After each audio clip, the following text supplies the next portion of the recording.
এমন লাগছে ভিডিও। দেখো, আমার ভিডিওগুলো কিন্তু, আমার কথাগুলো কিন্তু কোনোটাই ফার্স্ট অর্ডার ভিডিও নয়। ফার্স্ট অর্ডার থিঙ্কিং করলে হবে না, তোমাকে একটু গভীরে ভাবতে হবে। গভীরে যাও, আরো গভীরে যাও। দেখো, সো কল্ড আমি একজন সাকসেসফুল মানুষ, সো কল্ড। এইবার আমি দুরকম ভাবে ভাবতে পারি, আমি অনেক কিছু অ্যাচিভ করে ফেলেছি, আর আমার কিছু দরকার নেই, কি অসুবিধা আছে? আমি ইকোনমিক্যালি সিকিউর, অর্থ যা উপার্জন করেছি এবং করছি, ঠিক আছে, কোনো অসুবিধা নেই। তাহলে আমার কি দরকার? সেকেন্ড, আমি ভাবতে পারি আমার তো অনেক বয়স হয়ে গেছে, 45 বছর, এতদিন তো এত কিছু করলাম, এবার একটু জিরোই। আহা, আমি জীবনে কত কষ্ট করেছি। এটা অনেকে ভাবে। এটা কিন্তু জেন জি কে বলছি না, এটা কাদের বলছি? আমার মাঝবয়সী বন্ধুদের। Sorry, extremely sorry. আমরা না নিজের পিঠ চাপড়াতে খুব ভালোবাসি, আমরা নিজেকে ভ্যালিডেট করতে খুব ভালোবাসি, এবং চাই যে আমার বন্ধু বান্ধবরা এসে আমাকে ভ্যালিডেট করুক। দেখো ভালো করে, এইবার যে কথাটা বলতে চলেছি না, সেটা একটা বোম। যদি বুঝতে পারো, তোমরা সোশ্যাল মিডিয়াতে কে কার ভিডিও বেশি দেখো, কে কার কথা বেশি শোনো, ভালো করে ভেবে দেখো। যারা তোমাদের না পারাগুলো ভ্যালিডেট করে, জীবনের স্ট্রাগলের প্রয়োজনীয়তাকে উপেক্ষা করতে বলে, তাদের ভিডিও তোমার খুব ভালো লাগে। প্রচুর ভিডিও দেখেছি, প্রচুর ভিডিও। প্রত্যেকটা ভিডিও টার্গেট কি? অডিয়েন্সকে সস্তা ভ্যালিডেশন আর সস্তা ডোপামিন দেওয়া। আমার উদ্দেশ্য সেটা নয়। আমার উদ্দেশ্য নিজেকে প্রশ্ন করা এবং সেই প্রশ্নগুলো তোমাদের সামনে ফেলে দেয়া। সেই প্রশ্নগুলো যদি তোমরা তোমাদেরকে করো, হতে পারে জীবন পাল্টে যাবে। জীবন এভাবেই পাল্টে যায়, এক সেকেন্ডে মাইন্ড সেট চেঞ্জ হয়ে যায়। এবং এটার জন্য আমার নিজের কয়েন করা একটা টার্ম আছে, সাইক শিফটার। তোমার সাইকিক মেকআপ এক মুহূর্তে তুমি নিজে চেঞ্জ করতে পারো। আমি কেউ না, আমি কি? আমি তোমাকে কতগুলো প্রশ্ন করতে পারি, আমি বলতে পারি আমার এই এক্সপিরিয়েন্স, আমি জীবনের কাছ থেকে এই শিখেছি। তুমি ভেবে দেখো তোমার জীবন তুমি কেমন কাটাবে। দেখো, আমার এক বন্ধুর সঙ্গে অনেক আলোচনা হচ্ছে, তার নাম বলছি না। আমার বয়সী 45 বছর, তার জীবনে এখন ক্রাইসিস কি জানো? সে কিন্তু সফল সব দিক থেকে, শিক্ষা দীক্ষার দিকে, প্রফেশনালি, পারিবারিক দিকে, কালচারালি সফল ব্যক্তি। কিন্তু তার মাথায় এখন কি ঢুকেছে? জীবন একটাই। শোনো না এই কথাটা খুব চতুর্দিকে, একটাই তো জীবন। শোনো তো, জীবন একটাই। এবং সে মৃত্যু ভয় পাচ্ছে। কিছুই তাহলে আমি করতে পারলাম না, যা আমার তো তাহলে জীবনে ঠিক মতো করে ভোগ করতে পারলাম না জীবনটা, আমার তো প্রচুর না পাওয়া রয়ে গেল।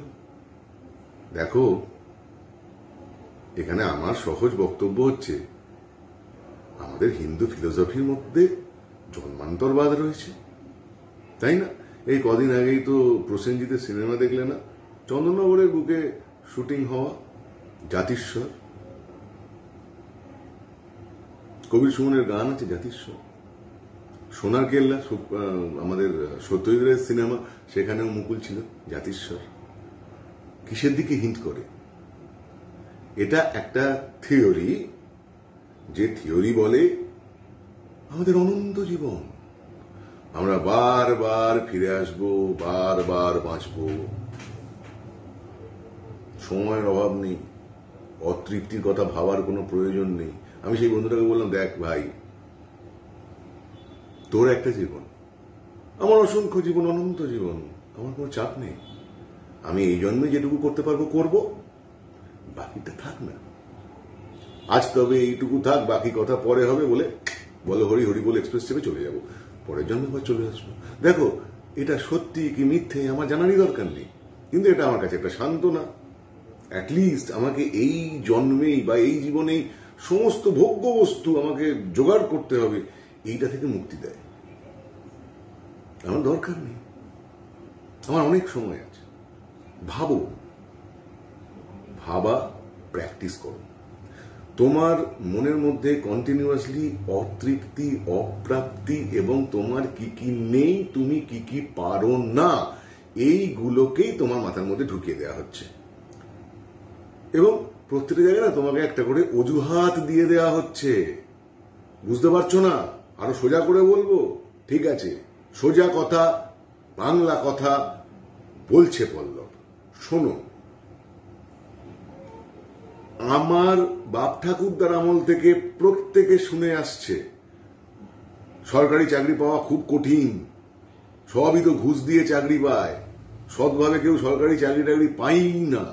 অথচ আমি অন্তত আমার জীবনের অভিজ্ঞতা থেকে এরকম শতাধিক মানুষকে দেখেছি যারা তাদের এডুকেশনাল কোয়ালিফিকেশন অনুযায়ী সৎ পথে সরকারি চাকরি পেয়েছে এবং দিব্যি চাকরি করছে। একটুখানি না নিজের অজুহাতটা ছাড়তে শেখো, ছেড়ে দাও। কি হবে এই অজুহাতের পেছনে দাঁড়িয়ে লুকিয়ে? কি হবে যদি তোমার মাথায় এটাই ঢুকে যায় যে না সরকারি চাকরি ফাকরি সবই তো টাকা করি দিয়ে হয়, ঘুষ দিয়ে হয়, তাহলে তুমি একটা কাজই করবে, তুমি লেখাপড়াটি আর করবে না। এবং লেখাপড়াটি যদি না করো তাহলে ম্যাক্সিমাম সময় তুমি কি করবে? সোশ্যাল মিডিয়া ঘাঁটবে। দেখো, সোশ্যাল মিডিয়ায় ক্রিয়েটার তো কম, কনজিউমার অনেক বেশি। এবং মোস্ট লাইকলি যারা আমার ভিডিও শুনছো তারা এখন কি করছো? এখন ভিডিও ক্রিয়েট করছো না কনজিউম করছো? কনজিউম করছো। লাভ কার হবে?